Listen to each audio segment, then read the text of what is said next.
तो ये 4 जो पॉइंट्स मैंने आपको बताए ये नेसेसरी और सफिशिएंट किसी भी बैंक एग्जाम या MBA एग्जाम को क्रैक करने के लिए, उसका इंग्लिश पोर्शन क्रैक करने के लिए। इसके अलावा भी अगर आपको कोई डाउट है तो आप कमेंट कर सकते हो नीचे और मैं कोशिश करूंगा कि मैं सबको रिप्लाई कर दूँ। ठीक है, so thank you so much for watching the video.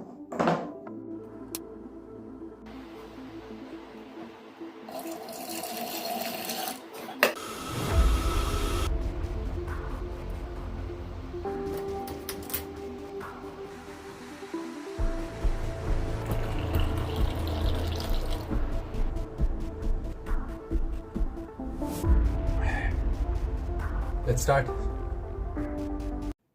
Hello everyone, तो बात करते हैं what is the complete strategy to crack English for banking exams. ठीक है, तो क्वांट के वीडियो के बाद बहुत लोगों ने ये सजेस्ट किया था या रिक्वेस्ट किया था कि यार इंग्लिश पे एक वीडियो बनाओ जल्दी। ठीक है, तो आज का वीडियो इंग्लिश पे है कि कैसे इंग्लिश को कैसे पढ़ना है और क्या पढ़ना है।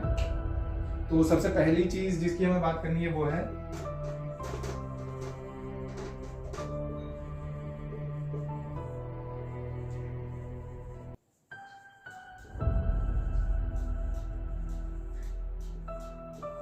फेमिलियरिटी और अंडरस्टैंडिंग, यानी किसी लैंग्वेज की हमें कितनी समझ है। मान लो आपकी कोई ना कोई लैंग्वेज होगी कि आपकी जो मदर टंग है वो हिंदी होगी, मेरी मदर टंग गुजराती है।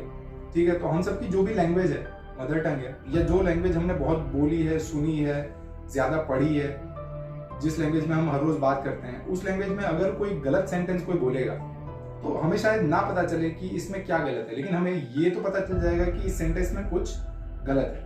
अब ये क्यों पता चलता है? क्योंकि हमारी उस लैंग्वेज को लेके फेमिलियरिटी, अंडरस्टैंडिंग इतनी बढ़ चुकी है कि ग्रामर का नॉलेज ना होते हुए भी जब कोई कुछ गलत बोलता है तो हमें समझ कहीं ना कहीं पता तो चल जाता है कि ये कुछ ठीक नहीं लगा। ठीक है, और इसके अलावा इस चीज की ये एक और इम्पोर्टेंस है कि जितनी आपकी फेमिलियरिटी और अंडरस्टैंडिंग बढ़ेगी उतना आपको रीडिंग कॉम्प्रिहेंशन आप जल्दी पढ़ पाओगे, सेंटेंस रीअरेंजमेंट आप जल्दी कर पाओगे।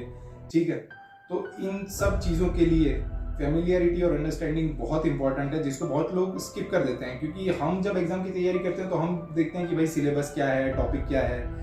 उस सबसे पहले because it is a language, ये चीज करने की बहुत जरूरत है। तो how will we increase the familiarity and understanding? 2 points हैं, एक है रीडिंग, ठीक है, और दूसरी सबसे इंपॉर्टेंट चीज है वो है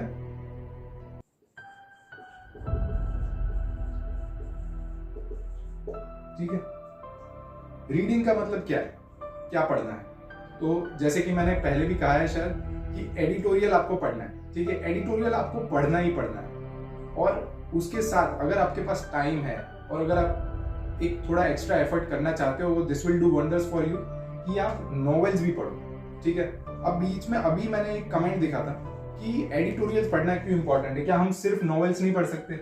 रीडिंग के अंदर हमको एडिटोरियल्स पढ़ने हैं प्लस नॉवेल्स पढ़नी है। ठीक है, तो अब क्यों ये एडिटोरियल स्किप करके डायरेक्टली नॉवेल्स क्यों नहीं पढ़ सकते? तो देखो, इंपॉर्टेंट चीज ये है कि एडिटोरियल के अंदर 4 डिफरेंट टॉपिक्स होते हैं। मतलब आपने 1-2 पैराग्राफ पढ़े, उसके बाद टॉपिक चेंज हो जाता है और टॉपिक कुछ भी रैंडम होगा। जब आप एक नॉवेल पढ़ोगे तो आपका एक कॉन्टेक्स्ट बिल्ड हो जाता है regarding to the novel, to the story, characters का बिल्डअप होता है और फिर आप कहानी आगे चलती है। ठीक है, हर एक चीज आपको एक्सप्लेन की जाती है। एडिटोरियल में ऐसा नहीं होता। एडिटोरियल में एक रैंडम टॉपिक को लेके एक रैंडम आदमी का ओपिनियन लिखा होता है जो 2-3 पैराग्राफ में होगा, और उस टॉपिक को लेके हो सकता है आपकी कोई नॉलेज ना हो। और यही एग्जाम में होता है। एग्जाम के अंदर क्या होता है, आपको एक रैंडम पैराग्राफ दे दिया जाता है रीडिंग कॉम्प्रिहेंशन के अंदर। आपको सेंटेंस रीअरेंजमेंट के अंदर किसी भी टॉपिक से रिलेटेड 5-6 लाइंस दे दी जाती है और बोलते हैं कि इसको रीअरेंज करो। तो एडिटोरियल पढ़ने से आपको ये स्किल आएगी कि रैंडम टॉपिक्स को कैसे पढ़ना है। रैंडम टॉपिक्स हो सकता है आपको शुरुआत में एडिटोरियल्स पढ़ना बोरिंग लगे, वो समझ में ना आए। क्यों? क्योंकि आपने वो टॉपिक्स को लेके आपकी नॉलेज नहीं है। अब इकोनॉमिक्स पे एक एडिटोरियल आ गया तो कैसे समझ आएगा आपको? यही चीज एग्जाम में भी होती है कि ऐसा आरसी आ गया, ऐसा रीडिंग कॉम्प्रिहेंशन आ गया, जो टॉपिक आपने कभी पढ़ा नहीं है, बिल्कुल ही अलग है आपके इंटरेस्ट से, तो आपको समझ नहीं आएगा। लेकिन अगर आप एडिटोरियल रोज पढ़ोगे तो कहीं ना कहीं हर टॉपिक से रिलेटेड आप कुछ ना कुछ पढ़ोगे। और कभी ऐसा भी होता है कि सिमिलर कॉम्प्रिहेंशन या सिमिलर पैसेज एग्जाम में भी आ जाता है। ठीक है, जैसे आप एडिटोरियल्स, तो रोज आपको अगर एडिटोरियल्स पढ़ोगे तो आपको अलग अलग तरह के रैंडम टॉपिक्स पढ़ने की, उनको समझने की आदत पड़ जाएगी। ठीक है, उसके बाद एडिटोरियल्स ये हो गया, और उसके बाद हमें देखना है मूवीज और सीरीज। क्यों मूवीज और सीरीज आपको अलग से नहीं देखनी है, इसका मतलब ये नहीं, मैं आपको ये नहीं कह रहा हूँ कि रोज बैठ के 2-2 मूवी देखो, सीरीज के 5-5, 10-10 एपिसोड देख जाओ, ये नहीं कह रहा हूँ मैं आपको। बट हम सब मूवीज एंड सीरीज से मेरा मतलब है कंटेंट। हम सब कंटेंट कंज्यूम करते हैं, इंस्टाग्राम पे कंज्यूम करते हैं, हम यूट्यूब पे कंज्यूम करते हैं। मेरे को नहीं लगता कि ऐसे बहुत ही कम एस्पिरेंट्स होंगे जो सोशल मीडिया यूज नहीं करते हैं, ठीक है। तो हम सब सोशल मीडिया यूज करते हैं, तो उसके ऊपर जो आप कंटेंट कंज्यूम कर रहे हो वो कंटेंट आप इंग्लिश में कंज्यूम करो। अगर आप वीडियोस देख रहे हो तो इंग्लिश कंटेंट क्रिएटर्स की वीडियोस देखो, with no disrespect to any other language. Currently our requirement is to increase the familiarity and understanding of this language. अगर एग्जाम में हिंदी पूछते तो हम हिंदी देखते, अगर मराठी पूछते तो हम मराठी देखते। इससे मेरा कोई ये लेना देना नहीं है, प्लीज कोई ऑफेंस मत लेना कि क्यों इंग्लिश में देखना है, ठीक है।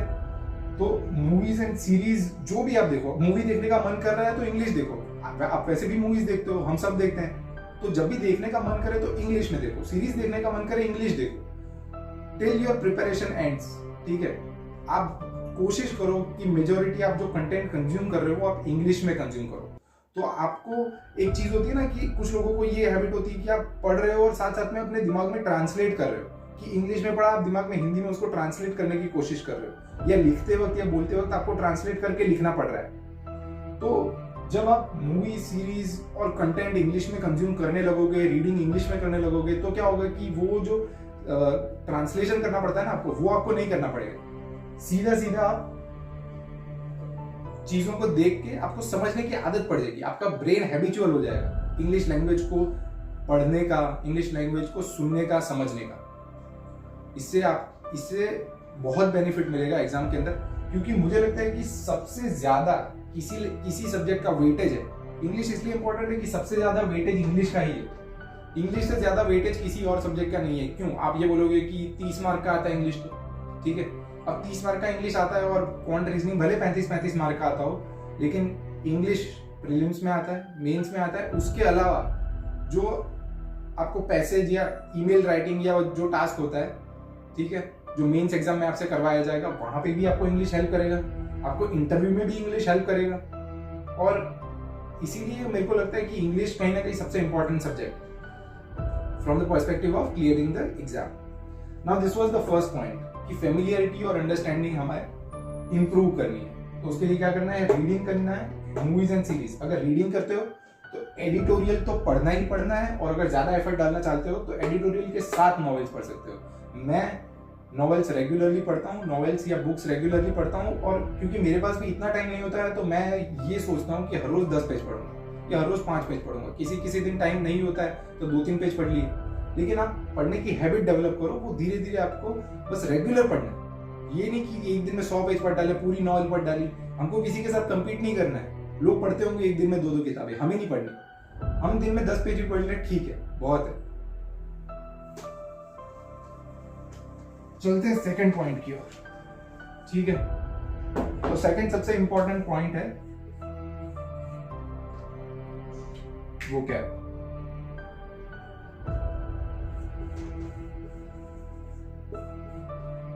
वोकैबुलरी सबसे सेकंड मोस्ट इंपॉर्टेंट पॉइंट है। क्यों? क्योंकि वोकैबुलरी डेवलप नहीं होगी तो रीडिंग कॉम्प्रिहेंशन समझ नहीं आएगा। हो सकता है पेपर में डायरेक्ट वोकैब क्वेश्चंस हो, लेकिन डायरेक्ट वोकैब क्वेश्चंस के अलावा भी आरसी में भी वर्ड्स आएंगे, सेंटेंस रीअरेंज में भी वर्ड्स आएंगे। वोकैबुलरी जितनी स्ट्रांग होगी उतना आपको हर जगह हेल्प करेगी। क्योंकि मान लो कोई ग्रामर से रिलेटेड भी क्वेश्चंस हैं और उसके अंदर कुछ वर्ड्स है जो आपको नहीं पता है, अगर आपको वो वर्ड पता होते तो आप एक बेटर गेस मार सकते थे उस क्वेश्चन के आंसर में। और बाकी सारी जगह सेंटेंस रीअरेंजमेंट और आरसी और इन सब जगह में तो वोकैब ऑब्वियसली हेल्प करेगा ही करेगा। जितना आपको ज्यादा समझ आएगा उतना आप बेटर आंसर कर पाओगे, ठीक है, और बेटर एक्यूरेसी के साथ आंसर कर पाओगे। तो वोकैबुलरी कहाँ से डेवलप करनी है? 2 सोर्सेज हैं। एक है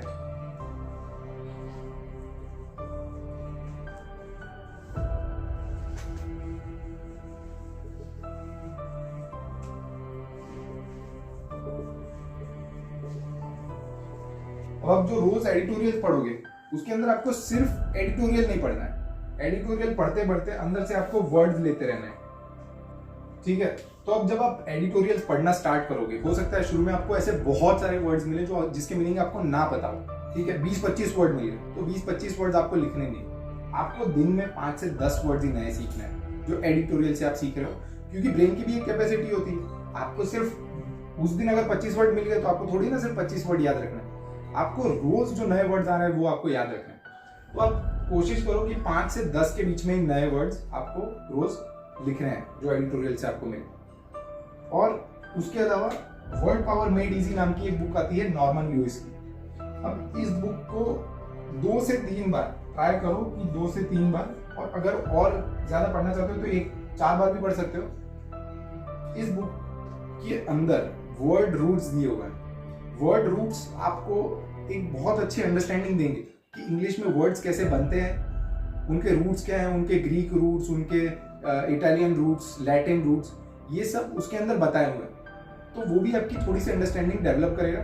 और इसमें बहुत सारे वर्ड्स हैं जो बहुत इजी तरीके से याद किए जा सकते हैं। वर्ड पावर मेड इजी एक बहुत अच्छी बुक है, बहुत अच्छी बुक है। कैट एस्पिरेंट्स भी इसको यूज करते हैं, ठीक है। तो इस बुक को भी आप यूज कर सकते हो अपनी वोकेबुलरी को इंक्रीज करने के लिए। मैंने इस बुक को पढ़ा था, ये पूरी बुक मैं 2-3 बार तो पढ़ चुका हूँ, ठीक है, और ज्यादातर वर्ड्स मुझे याद है। तो आप 2-3 या 4 रीडिंग कर सकते हो अपने हिसाब से कि आपको कब मतलब ऐसा लग रहा है कि हाँ मेजोरिटी वर्ड्स मुझे याद है, तो उसके बाद आपको बार बार पढ़ने की जरूरत नहीं। तो ये एक बहुत इंपॉर्टेंट सोर्स है वोकेबुलरी इंक्रीज करने के लिए। अब एडिटोरियल से जो आप वर्ड्स लिखते हो, उन वर्ड्स को आपको मेमोराइज कैसे करना है, ठीक है। आई गेस ये मैं पहले बता चुका हूँ, लेकिन फिर भी for those people who have not seen my past videos,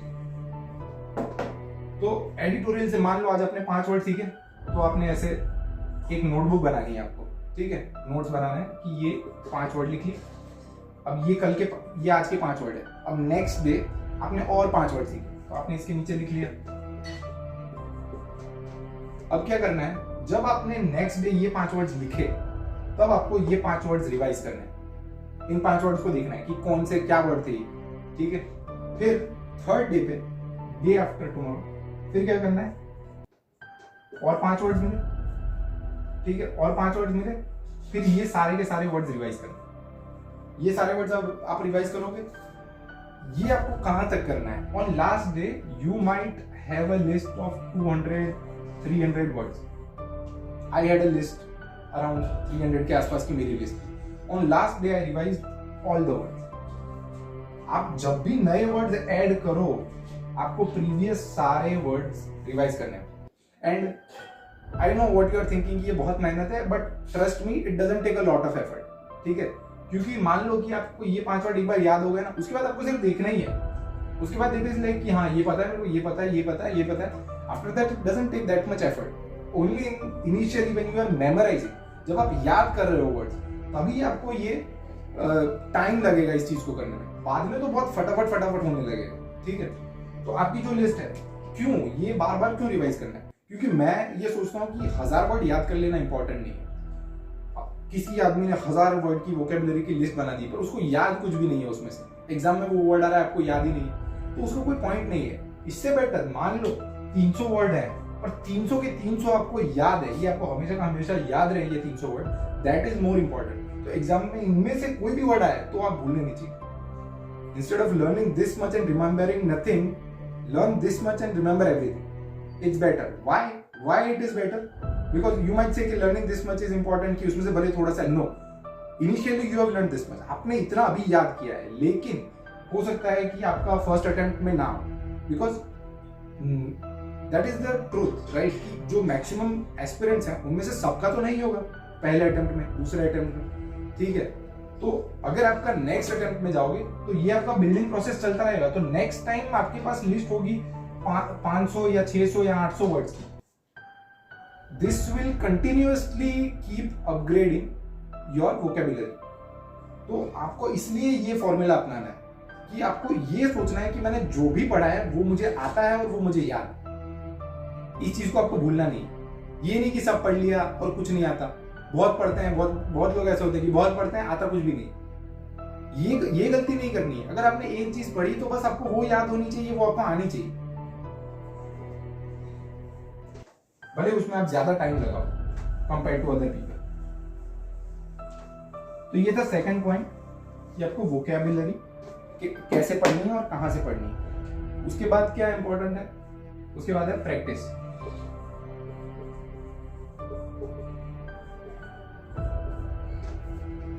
अब प्रैक्टिस क्यों इंपॉर्टेंट है, ठीक है।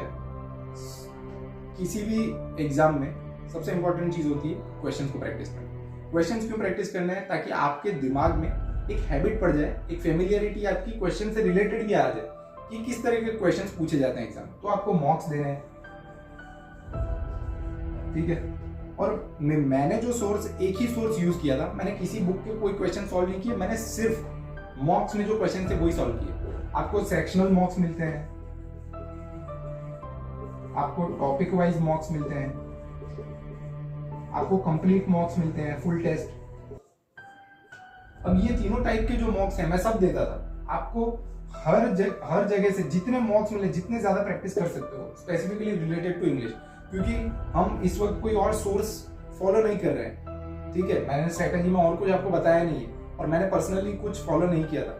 तो दिस वाज माय स्ट्रेटेजी कि ज्यादा से ज्यादा मॉक्स जो मिल रहे हैं मुझे, वहां से मैं ज्यादा से ज्यादा क्वेश्चंस प्रैक्टिस करूं। अब आपको ये चीज बहुत अच्छे से और ये रेगुलरली आपको करते रहना है। Sectional mocks, topic wise mocks, complete mocks, complete full test तो आपको वंस अ वीक तो देना ही है, ठीक है, ये आपको देना ही है। फिर टॉपिक वाइज और सेक्शनल आपकी मर्जी, आप जितने ज्यादा दे सको या देना चाहते हो उतने मॉक्स आप देते रहो। अब इसका क्या बेनिफिट है, हमने एक पोर्शन स्किप कर दिया है प्रिपरेशन का, वो मैं बाद में बताऊंगा, लेकिन हमने स्किप कर दिया है क्या, ग्रामर। अब ग्रामर जो हमने स्किप कर दिया है, अगर जब आप सेक्शनल मॉक्स दोगे, जब आप टॉपिक वाइज मॉक्स दोगे, जब कंप्लीट, उसके अंदर ग्रामर के क्वेश्चंस आएंगे। अब वो जब ग्रामर के क्वेश्चंस आएंगे, अब ग्रामर के रूल्स है 500, मेरे को नहीं पता कितने, मैंने पढ़ा नहीं ग्रामर, मेरे को नहीं पता कि कितने रूल्स हैं, कितना टॉपिक्स हैं, ठीक है। और एग्जाम में ये तो कोई पूछता नहीं है कि ये बताओ कि इसमें से कौन सा एब्स्ट्रैक्ट नाउन है या जो भी ब्ला ब्ला व्हाटएवर, ठीक है। तो अब एग्जाम के पॉइंट ऑफ व्यू से किस टाइप के क्वेश्चन पूछे जाते हैं वो आपको यहाँ पूछे जाएंगे। मॉक्स में आपको बहुत सारे क्वेश्चंस मिलेंगे, आप एनकाउंटर करोगे ग्रामर के क्वेश्चंस। उन ग्रामर के क्वेश्चंस के सॉल्यूशंस को समझने का ट्राई करो। उसके अंदर जब भी आपसे कोई क्वेश्चन नहीं होता तो उसके अंदर जो ग्रामर का रूल दिया है, कोशिश करो कि मॉक्स में पढ़ाए हुए एटलीस्ट ग्रामर के रूल्स आपको थोड़े बहुत याद रहे। क्यों grammar, I have said this again and again कि grammar is not that important, but थोड़ा बहुत उसका अंडरस्टैंडिंग इंपॉर्टेंट है, ताकि सेक्शनल टॉपिक और ये इसमें से जो मॉक्स में से आ रहा है वो ग्रामर मुझे पूरा का पूरा पढ़ना बिल्कुल ही वेस्ट ऑफ टाइम लगता है कि आपने बैठ के सारे रूल्स मेमोराइज कर रहे हो, कितने रूल्स, उसके एक्सेप्शंस, बहुत उसका रिटर्न ऑन इन्वेस्टमेंट बहुत ज्यादा नहीं है। जब हमने रीडिंग, अंडरस्टैंडिंग, वोकैबुलरी इन सबको डेवलप कर लिया तो अब हमसे क्या हो जाएगा, हमसे आरसी हो जाएगा, ठीक है, हमसे सेंटेंस रीअरेंजमेंट हो जाएगा, ठीक है, और बहुत सारे क्वेश्चन है जो हमसे हो जाए। ग्रामर का छोटा सा एक पोर्शन है, छोटा सा पोर्शन है ग्रामर का जो हमसे शायद ना हो पाए। और मैं कह रहा हूं आपको कि रीडिंग और अंडरस्टैंडिंग आपकी अच्छे से डेवलप हो गई तो आपसे ये भी हो जाएगा। अगर 5 क्वेश्चन आए हैं तो 4 हो जाएंगे, उसमें से 3 हो जाएंगे, 5 के 5 शायद ना हो, लेकिन हमें कौन सा फुल मार्क्स स्कोर करना है ये तो किसी ने बोला नहीं, हमें तो एग्जाम क्लियर करना है। तो एक तो चीज होगी कि हमारा मेजॉरिटी पोर्शन तो हम कर ही पा रहे हैं, ठीक है, और उसके अलावा जो बचा हुआ पार्ट है उसमें से भी आप कुछ ना कुछ स्कोर कर दो, ठीक है। तो इसलिए मॉक्स देने, और यहाँ से जो आप ग्रामर के रूल सीखोगे वो भी आपको थोड़ा थोड़ा हेल्प करेगा how to approach this type of question, ठीक है। That is the third point. Now coming to the fourth point, this is last point. What is it? Grammar.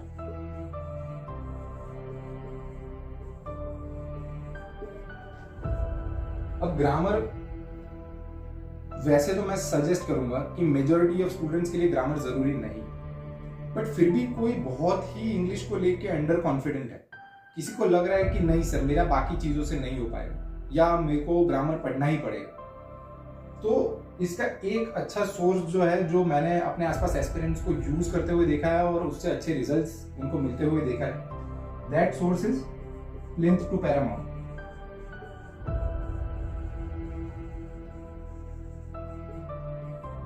ठीक है, this is a good book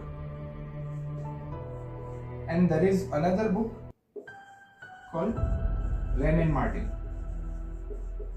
market में और भी बहुत सारी books हैं, पर कहीं ना कहीं ये जो दो बुक्स हैं, specially Wren and Martin, linked to Paramount, from the perspective of exam ये बेटर बुक है, from the perspective of learning English ये बेटर बुक है, ठीक है। दिस इज लाइक क्या बोल सकते हैं, bible to learn grammar. But ये दोनों में से कोई भी बुक इस्तेमाल करो, these are very good books to understand grammar. और वर्ड पावर मेड इजी और प्लिंथ टू पैरामाउंट, इन दोनों किताबों को कैसे पढ़ना है, अभी तो मैंने आपको बता दिया कि पढ़ना है, लेकिन उसको कैसे पढ़ना है उसके ऊपर भी मैं जल्दी वीडियो बनाऊंगा कि how to approach these books, क्योंकि जैसे वर्ड पावर मेड इजी भी is quite a heavy book, ठीक है। तो अगर किसी को नहीं समझ आ रहा है कि उसको कैसे पढ़ना है तो मैं उस पर बहुत जल्दी वीडियो बना दूंगा।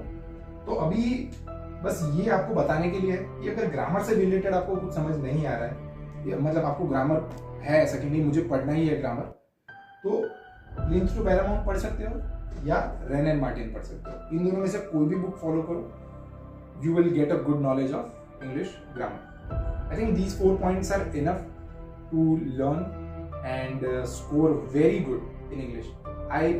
I followed these 4 sources only, ठीक है, and I have scored really good in all the banking exams, almost full marks, almost like near to full marks or full marks सारी exams में, and I have also cleared CAT with very good percentile। मतलब अगर किसी को लग रहा है कि कितना परसेंटाइल है तो मैं आपको just I will give you rough like की idea that I got call from FMS Delhi and IIMs for MBA admission, ठीक है। तो अगर किसी को कैट के बारे में पता है तो उसको पता होगा कि FMS Delhi का कट ऑफ कितना होता है even for getting short listed, और वहाँ से कॉल आने के लिए कितना परसेंटाइल चाहिए, ये अगर कोई कैट का क्या बोलते हैं हाईएस्ट है, आई थिंक हाईएस्ट है इंडिया में जितना भी चाहिए, ठीक है। तो yes, so please trust me and follow this strategy, कुछ टाइम के लिए करके देखो, it will give you results. बहुत इनिशियली फेमिलियरिटी और अंडरस्टैंडिंग डेवलप करने में टाइम लगता है, you have to understand this thing. आपने पढ़ना शुरू कर दिया, देखना शुरू कर दिया, एक हफ्ते में आपका स्कोर नहीं बढ़ जाएगा, एक महीने में भी स्कोर नहीं बढ़ जाएगा। Do it for some time, you will have to do it, 2-3 महीने 4 महीने आपको ये करना पड़ेगा। Then slowly you will see कि हाँ यार अब वो उस चीज का बहुत बेनिफिट मिल रहा है। तो यस, इन 4 चीजों से कैट क्लियर किया जा सकता है, bank exam they are quite similar, ठीक है। और अगर आप ये 4 चीजें करोगे आपको मेंस में भी इंग्लिश में कोई प्रॉब्लम नहीं आएगी, ठीक है। इस स्ट्रेटेजी से you can do prelims mains both. But फिर भी मेंस के लिए मैं अलग से एक वीडियो अपलोड करने वाला हूँ for strategy. But I think these 4 things are enough and sufficient to clear banking exams. Thank you very much for watching the video, and if you have any doubts please comment down below.